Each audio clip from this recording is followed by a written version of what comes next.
Speak softly and carry a big stick. The heir to the heir, Marvin Harrison Jr., neither saying nor doing much leading up to this year's draft because when you know, you know.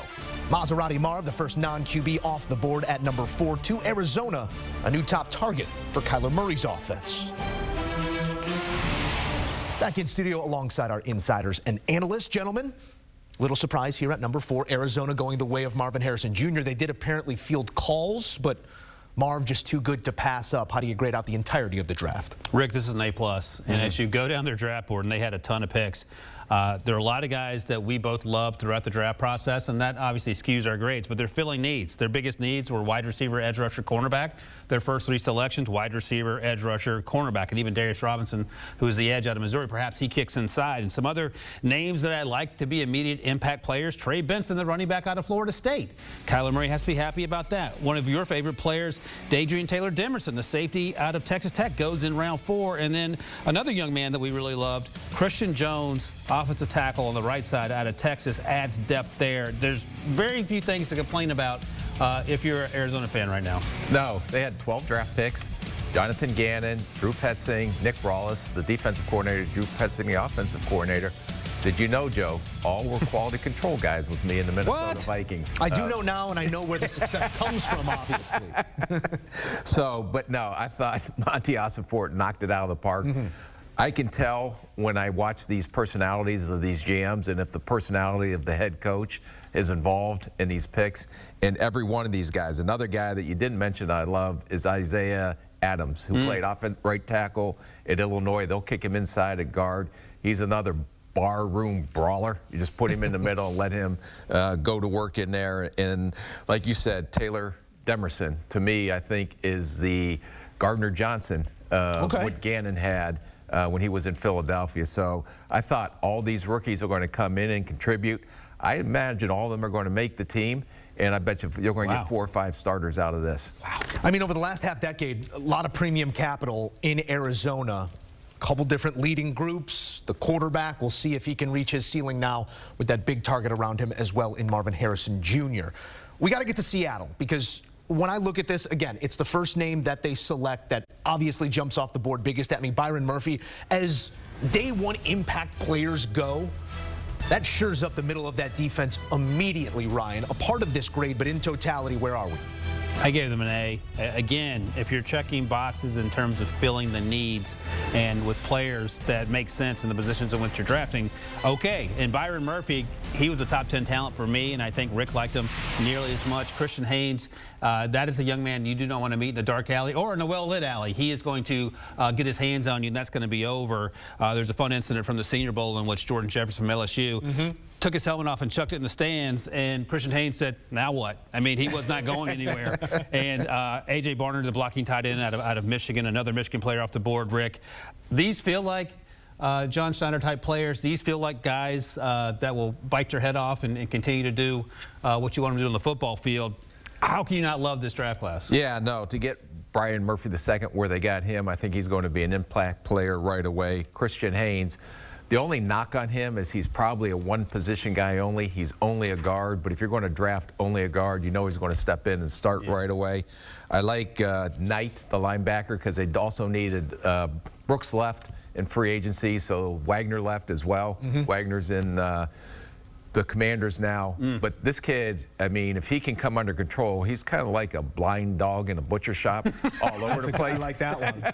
I like that one. But he can make plays. And the one guy that I really thought that got great value in the 6th round was DJ James, the corner from Auburn, because I think he can play inside and out. I think he's going to really help them in coverage. So kudos to John Schneider and new head coach Mike McDonald. And you can tell that Mike McDonald, when they took Byron Murphy II, that's Metabike. That's what make the engine go on their defense, and they got one that can do that. I'm just waiting for faster than a small-town rumor to come out of you here. That's a good one. In the not-too-distant future. We got to roll on here. Our next stop is a place we haven't seen many picks. We know the Rams' draft strategy as it pertains to picks cannot be repeated here. Finally, they had some. How did they do with that capital? And even though they didn't have the first-round picks going back to the advent of the Sean McVay here in L.A., they were still crushing the subsequent picks. And last year's draft class was an A++ in retrospect. So I can only assume, Rick, that this has to be similar. I gave him an A just to bring down the level at which we're talking about how good the Rams are. Les Snead and Sean McVay drafting these guys. But Jared Verse, Braden Fisk, teammates at Florida State. They're going to be teammates in L.A., and they're going to play a lot early on. Blake Corum and that backfield with Kyren Williams, I love the thought of that. He's a little faster than Kyren, but Kyren's plenty fast enough in that offense. Cam Kitchens, I think it speaks to sort of the Puka Nacua situation that Cam ran in the 4.6s, Puka ran 4.5s.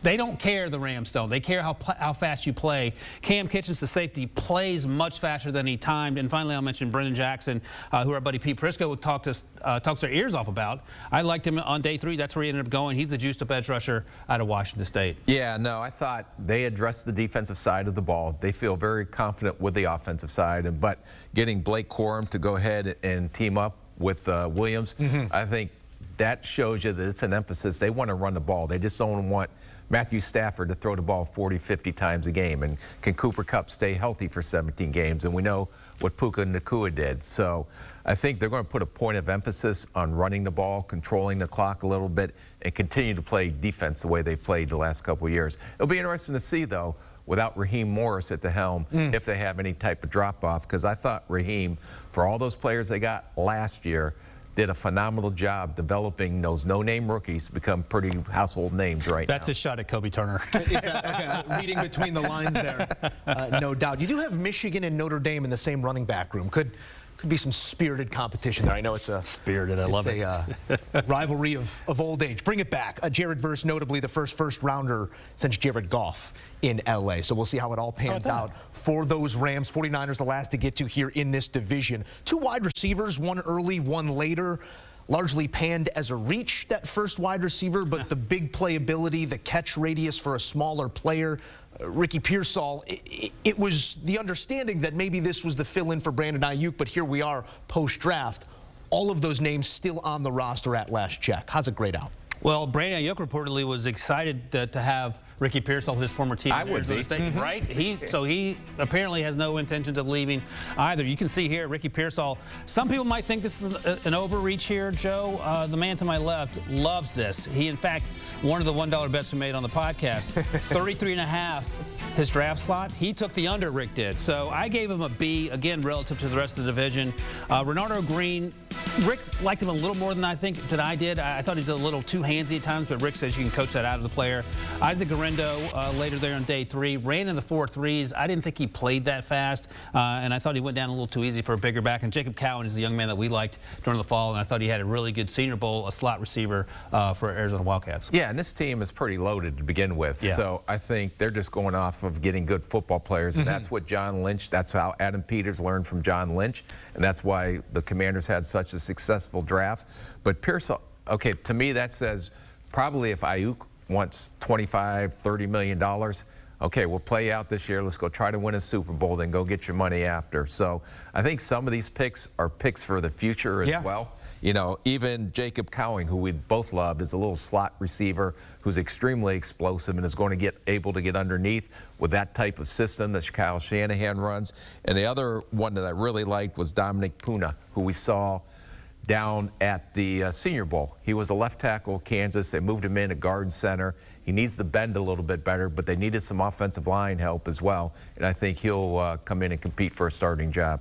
Yeah, for that front office, for every Trey Lance, there are about 5 or 6 Warner, Juszczyk, Hufanga. I mean, they hit home runs later in drafts with eyes on the future. Look to be the strategy once again from John Lynch and Kyle Shanahan. Plenty more coming here on CBS Sports HQ as we take a look at the odds to win the West, minus money. It's the Niners or bust. Well, not bust. There's plenty of value there beyond the Niners. 8-1 specifically to the Seahawks. 12-1 for the Cardinals to make the biggest jump you can. The Rams next closest at plus 350.